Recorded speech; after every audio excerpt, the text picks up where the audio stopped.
বলেছেন মান লাজিমাল ইস্তিগফার, যে ব্যক্তি ইস্তিগফারকে লাজিম বানায় নেয়। লাজিম বানায় নেয় মানে কি? মানে পড়তেই থাকে, থামে না।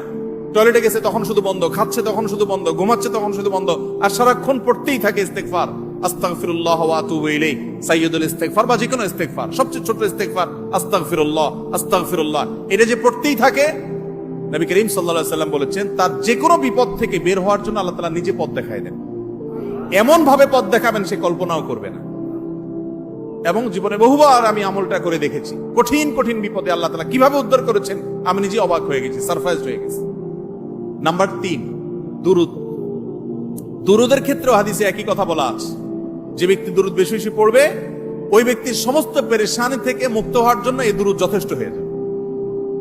তাহলে 3টা আমলের কথা বললাম, দোয়া ইউনুস, লা ইলাহা ইল্লা আনতা সুবহানাকা ইন্নী কুনতু মিনাজ জালিমিন, আরেকটা হলো ইস্তিগফার বেশি বেশি, আরেকটা হলো